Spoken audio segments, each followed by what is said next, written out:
Si Liam ay hindi basta-basta photographer lang. Kilala siya dahil sa kanyang mahusay na mga mata. Ang kakayahang makakita ng ganda sa gitna ng pagkabulok at misteryo.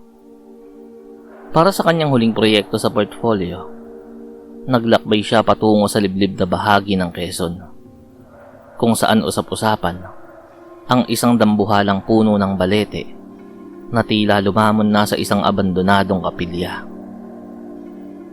Nang makarating siya, ang hangin ay biglang tumahimik. Ang balete ay tila isang buhay na organismo. Ang mga ugat nito ay parang naglalakihang daliri na nakabaon sa lupa. At ang mga baging ay tila mga bitag na naghihintay ng biktima. Kumuha si Liam ng daan-daang anggulo. Sa bawat klik ng shutter niya, tila may bumubulong sa kanyang pandinig.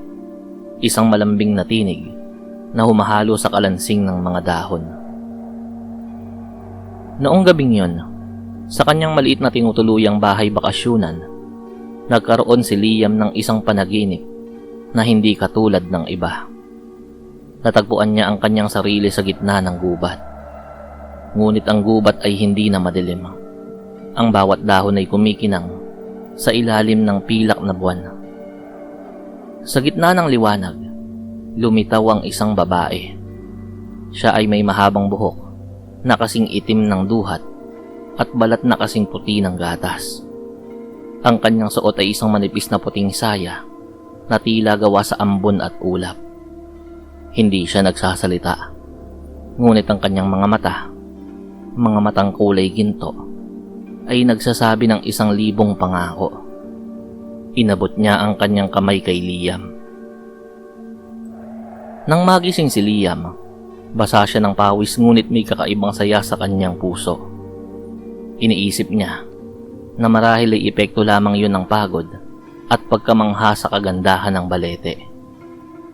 Lumipas ang mga araw at ang panaginip ay naging isang sumpa. Gabi-gabi, bumabalik ang babae. Sa bawat gabi, mas nagiging totoo ang lahat. Nararamdaman ni Liam ang lamig ng balat ng babae at ang bango ng sampagita at basang lupa na sumasama sa hininga nito. Ngunit may kapalit ang bawat pagbisita. Sa unang linggo, nawalan ng ganang kumain si Liam. Ang anumang pagkain kanyang isubo ay tila lasang abo o bulok na kahoy. Tanging tubig lamang ang kanyang tinatanggap, ngunit kahit ito ay tila hindi sapat. Sa ikalawang linggo, hindi na siya makatulog ng maayos. Sa tuwing ibibigit niya ang kanyang mga mata sa umaga, nakikita niya ang mukha ng babae. Namumutla na ang kanyang mga labi at lumulubog ang kanyang mga mata. Sa ikatlong linggo, ang kanyang lakas ay tila hinihigop ng isang hindi nakikitang puwersa. Ang kanyang mga kamay na dati ay matatag sa paghawak ng kamera ay nanginginig na ngayon. Sinasabi ng mga taga-nayon na dapat na siyang umalis. "Binibighani ka na ng diwata, iho," babala ng isang matandang manggagamot. "Hindi man nililigaw ang hanap niya. Naghahanap siya ng alay." Ngunit si Liam ay bingina sa lahat. Para sa kanya, ang tanging katotohanan ay ang babaeng naghihintay sa kanya sa ilalim ng puno. Isang hapon, sa huling pagkakataon na nakita si Liam ng mga taga-nayon, bitbit niya ang kanyang kamera at tripod. Wala na siyang kibo. Ang kanyang lakad ay parang isang taong nasa ilalim ng hipnotismo. Patungo siya sa dambuhalang balete. Habang kapalubog ang araw, ang kagubatan ay tila naging isang dambuhalang simbahan. Ang mga huni ng mga kuliglig ay naging mga koro ng mga anghel na galing sa ilalim ng lupa. Sa harap ng puno, muling lumitaw ang babae. Ngunit sa pagkakataong yun, hindi na yun panaginip. "Handa ka na ba?" tanong ng babae. Ang kanyang tinig ay parang kalansing ng kristal. Tumango si Liam. Itinayo niya ang kanyang tripod sa huling pagkakataon. Inilagay niya yon sa timer mode. Nais niyang makuha ang huling alaala ng kanyang kasal.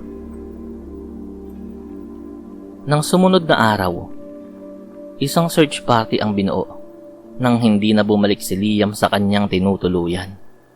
Hinanap nila siya sa bawat sulok ng gubat hanggang sa makarating sila sa paanan ng dambuhalang balete. Wala doon si Liam. Walang bakas ng pandurukot. Ang tanging naroon ay ang kanyang mamahaling kamera. Nakatayo pa rin sa tripod. Tila nagbabantay sa isang banal na lugar. Dinala ng mga otoridad ang kamera sa bayan. Nang buksan nila ang huling file sa memory card, ang buong silid ay binalot ng katahimikan at kilabot. Sa litrato, naroon si Liam. Ngunit hindi na siya ang payat at lantang lalaki na nakita nila noong mga nakaraang araw. Nakasuot siya ng isang barong na gawa sa tila mga hibla ng ginto at pilak. Sa tabi niya ay ang babaeng puting-puti ang suot, nakahawak sa kanyang braso. Ang mga matang ginto ay nakatitig ng diretso sa lente ng kamera. Ngunit ang pinaka nakakapanindig balahibo ay ang background. Hindi na yun ang madilim na gubat ng Quezon.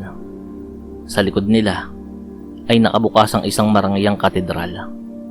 Ang mga haligi nito ay hindi gawa sa semento, kundi sa mga naglalakihang ugat ng puno na sadyang hinabi. Ang mga palamuti sa altar at ang mga arko ng pinto ay gawa sa puting bungo ng tao na nakahanay ng may sining at arkitektura. Tila bawat bungo ay ang mga naging asawa ng diwata. Si Liam ay nakangiti sa litrato. Isang ngiting hindi mo malalaman kung ito ba ay dahil sa labis na kaligayahan o dahil sa wala na siya sa sariling pag-iisip. Simula noon, ang puno ng balete ay lalong yumabong. Ang mga dahon nito ay mas naging luntian at ang mga ugat ay mas lumawak pa ang sakop. Sinasabi ng mga matatanda na kung dadaan ka sa tapat ng puno sa hating gabi, maririnig mo ang tunog ng isang camera shot, isang click na tila nagmumula sa kailaliman ng lupa. Si Liam ay hindi nawala. Siya ay naging bahagi na ng kasaysayan ng puno. Siya ang bagong asawa na magsisilbing lakas ng diwata hanggang sa dumating ang susunod na estranghero na may bitbit na kamera at pusong madaling mabighani.